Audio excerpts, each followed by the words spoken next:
Good morning, Oakseed Ministries, and greetings from down under. If you've got your Australian lady there with you, then g'day, love. It's a joy and a pleasure to be able to do this and to be able to at least contribute in some way to your meeting. I'll just fill you in about where I am. So I am on the west coast of Australia. So if you're looking at the map, the bottom left-hand corner of the continent, and as you know, it's a continent, a very big place, a bit like the US, 4,000 kilometres across, 3,000 miles across. I was on a flight in the United States sitting next to a Texan once, and he asked me where I was from, and I said, I'm from Australia. And he said, oh yeah, and I said, do you know where Australia is? Oh yeah, he said, somewhere in the southwest corner of Texas. So everything is bigger and better in Texas apparently. But yeah, so that's where we are on the west coast of Australia, so we're exactly 12 hours behind you. It's winter, it's quite cold. We've had some snow on the nearby hills yesterday and some hail, and so for us it's quite cold at the moment, and we're coming into winter. So I'm very grateful for the invitation to be able to record this for you and to introduce myself. My name is Julian Bull. I'm originally English. I was born in the UK, and I came out under a migration scheme for underage young men, and I arrived in Australia in 1972, and I was converted in 1976, and I've been in the ministry for 40 plus years, and I'm a minister of the Westminster Presbyterian Church, which is a little denomination in Australia, not one of the bigger denominations, but a good denomination in Australia here. And I'm coming to you because of my connection with Mustard Seed, what we call the Australian Mustard Seed Organisation, which is really is just a little independent, standalone mission agency overseen by a board of directors in Australia and a board of directors in Myanmar. And we are responsible for the oversight of 2 orphanages, a Bible college, and a quarantine house or a sanatorium. Now, just a little bit about the history, because you'll be interested in this. So, Australian Mustard Seed Organisation has been going now for about 20 years, and I got involved about 18 years ago, I suppose now. And how we came into contact with Oakseed was through contact with Dr. Ed Bradley. I was making one of the many visits to Myanmar that I make, and I was with the founder of our organisation, a lady called Joanna Sanders, who's now gone to be with the Lord. And we were staying in a hotel, and somehow we met Ed. I think Ed was staying in the same hotel, and we got talking, and we discovered that he was the director of Oakseed, and Oakseed were doing things similar to Mustard Seed, and then he wanted to have a look at Mustard Seed, so we took him out and showed him Mustard Seed and our facilities and the children and the students and so on. And then we took him on a trip up country, Joanna and myself, to look at her second little orphanage, which was very much in its infancy then. And we also went and did a couple of days touristy type things on Inlay Lake. And so we had a wonderful time together, and that relationship grew. Joanna kept in touch with Ed, and because they started communicating one with another and so on. And so that's how the connection was formed with Oakseed. And then when Ed went home to be with the Lord, and now Tiffany. So Joanna's gone home to be with the Lord, but we still have this connection, and we are very, very grateful to Oakseed for their interest in mustard seed. And on behalf of our board, I'd like to thank you and all your supporters for your love and care and generosity and interest and prayer, of course, for mustard seed and for Myanmar generally. So thank you very much for that. And so we're currently doing, humanly speaking, up until the coup was happening, we were doing well in terms of making progress. We've got a very good compound in the capital city, what was Rangoon and is now called Yangon. And within that compound, which is spread over a couple of areas connected by a laneway. This is in one of the outer suburbs of Rangoon. And there we have both the Bible College, the Mustard Seed Orphanage, and the Quarantine House.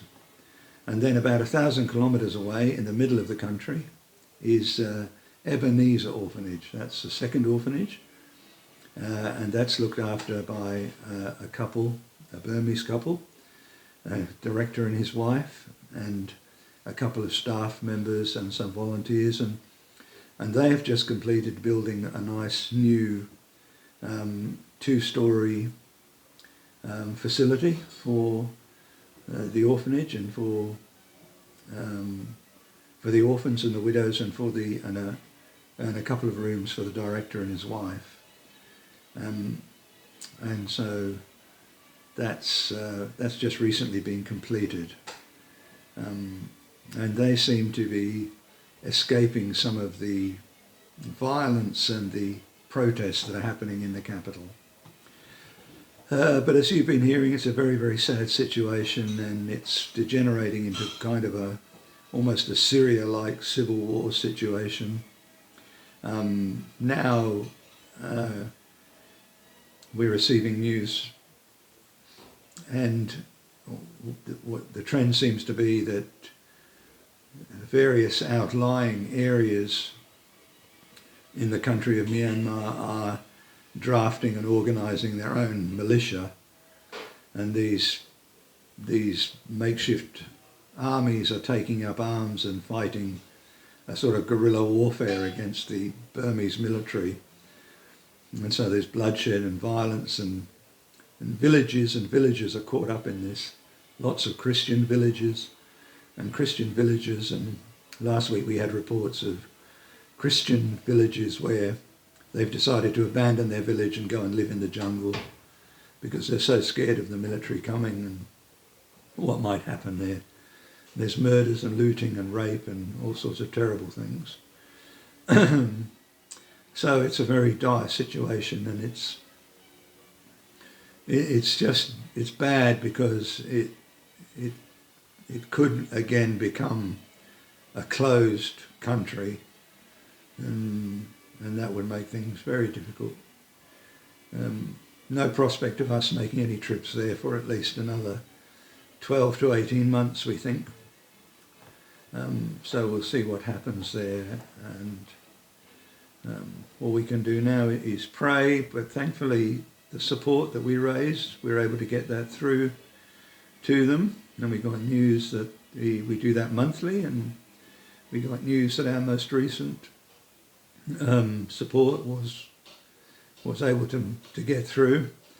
The problem is that there's a lack of ready cash, so to exchange the money, we send it in US dollars, and to exchange it on the ground there is difficult without drawing attention to yourself, and also you can't access large amounts of Burmese cash, so it has to be done bit by bit. But they seem to have all that under control, and things are going ahead. We've got some projects that are on the go, and they seem to be progressing. We have a well and a water tank and a pumping system, which Mustard Seed supporters have contributed to very kindly. And we're also building a new dining room, and we're taking the opportunity while there is no Bible college as such functioning, and while the orphans can't go to school, so we're taking the opportunity to upgrade some of the facilities, and that's been possible because of the generosity of many people like yourself. So we're thankful for that. So all in all, we're grateful to God for the opportunity to be involved in this, and we're grateful to God for your involvement as well. Now, Tiffany asked me if I would bring a devotional thought to you. I guess something for your meeting when you meet as the board, when you're meeting as the board, and and so I thought about a verse in 2 Timothy in chapter 1, or a couple of verses in 2 Timothy in chapter 1. So 2 Timothy chapter 1, and it's verses 6 and 7, and I'll read these verses. This is in the New American Standard Version. For this reason, I remind you to kindle afresh the gift of God which is in you through the laying on of my hands. For God has not given us a spirit of timidity, but of power and love and discipline. Now, I'd like to suggest that the main thought about this that might be helpful for us is this whole idea of maintaining spiritual vitality. How do we maintain spiritual vitality? And it's clearly, according to these and many other verses, it's clearly our responsibility to do that, our responsibility to maintain spiritual vitality, to kindle afresh or to fan into flame the gift of God which is in you.